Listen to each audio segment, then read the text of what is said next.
Hey, I'm Hunt, and this is Hunt on LSU, your channel for LSU Fighting Tiger football talk. Enjoy the video. We want you to leave a comment below, hit that like button, and subscribe right below the video. Enjoy. Daniels last season for Liberty, 55 catches, went over 1,000 yards, had 10 touchdowns for the Flames. You'll recall that was a really good team in terms of wins and losses. The strength of schedule was literally the worst in the country. But Daniels is a 6'2", 200-pound wide receiver, hails originally from Georgia, and adds more depth to the LSU receiving room. You all know at this point that LSU lost more than 65% of its receiving production from last year when Brian Thomas and Malik Neighbors elected to enter the NFL draft. So now you have to replace that. And I'll make an analogy from my childhood as to what I think LSU is doing with the wide receiver position here.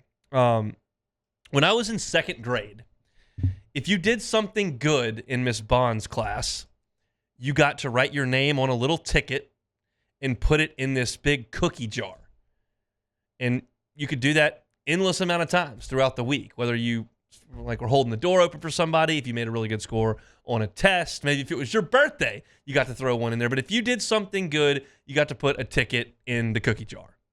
And Friday afternoon, right before carpool started up, Miss Bond would draw 3 or 4 names out of there. And of course, if you had done more good things throughout the week, you had a better chance of getting a no homework slip or a koosh ball or whatever the case may have been.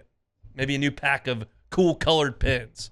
But that was the goal for everybody in the class, was to get as many of those tickets into the bucket so that you might get drawn out on Friday. And that's what it feels like this edition is for C.J. Daniels at wide receiver. Need me to explain that analogy a little bit more? Here you go. They don't need more wide receivers. Without C.J. Daniels, you're talking about 1, 2, 3, 4, 5, 6, 7, 8, 9 that would be on the roster entering next year. They've got a lot of guys. This is just about putting more tickets in that bucket. Kyron Lacey, Chris Hilton, Aaron Anderson, Shelton Sampson, Kyle Parker, Xavier Thomas, C.J. Daniels, Jelani Watkins, Kylan Billiot, Michael Turner. Because you really just need to make sure that 3 of those work for you. And the more you put in that room, the better chance you have. None of these guys, it would shock me if any of these guys that I just named have a season that looks anything like Malik Neighbors just had. I just don't think that's in the cards for any of them. I don't think any of them will have the season that Brian Thomas had, where he led college football in touchdown catches. But you don't need 9 guys to be good. You need 4. And they just felt like C.J. Daniels was another good name to add here. So now I've got all these names in a bucket, and I need 4 of them to hit. There's no guarantee that Shelton Sampson becomes a star. Yeah, he was a 5-star recruit. But he could be. He's in the bucket. Kyle Parker looks incredibly efficient running routes. He is a technician at the wide receiver spot. Do I know if he's going to be great or not? No, but he's another name that's in the bucket. You bring in Xavier Thomas and C.J. Daniels. Thomas, you feel like can really help you in the kick return game. He was in a bad offense last year, had over 500 yards. Do I know he's going to be great? No, but he's got a chance. He might be. C.J. Daniels lights it up for Liberty. 1,000 yards and 10 touchdowns.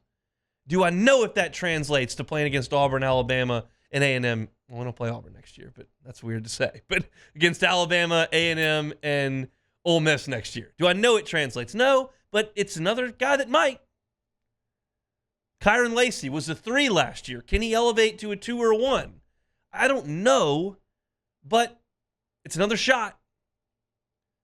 Maybe Kylan Billiot, who showed out at his All-American Bowl practices, was one of the biggest stock-up guys at the workouts all week long. Maybe he steps in as a true freshman and can really help. Again, none of these guys are sure things. And if you did a really good thing in my second grade class, it wasn't a sure thing you were going to get pulled out, but it gave you a better chance. And that's where I think LSU is. I feel very, very good about LSU up front on the offensive line next year. I feel much better today than I did on New Year's Eve about Garrett Nussmeier because I thought he played very, very well in the bowl game. I think LSU's tight end room is loaded. question is, how dynamic are you at wide receiver?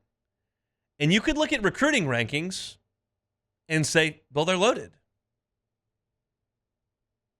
But recruiting rankings don't always tell the whole story. They just give you a chance. I like LSU's chances a lot better with a bunch of guys who are 4- and 5-star recruits than I would if they were a bunch of 2- and 3s.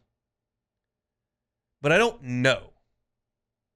This is just another chance. If you made me guess what the wide receiver room looks like when they break the huddle in Las Vegas Labor Day weekend, I could throw that out there. I think Kyron Lacey's on the field. I think Chris Hilton's on the field.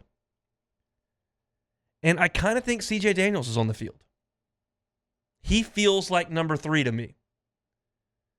Drops were a little bit of an issue for him at Liberty, but when I turn on the highlight tape of him, check it out on YouTube, I see a guy whose body control is good, who makes some athletic, acrobatic catches, and at 6'2", 200 pounds, and far from a kid, he's senior in college. That looks good to me.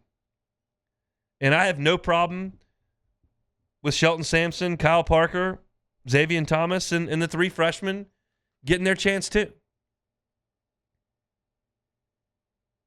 I think it's easy for us as folks that follow the program, pull for the program, to look at a position group, to see exceptional departures, and just assume that the next 4- and 5-star guy hits, or just assume that the transfer portal guy translates to this level.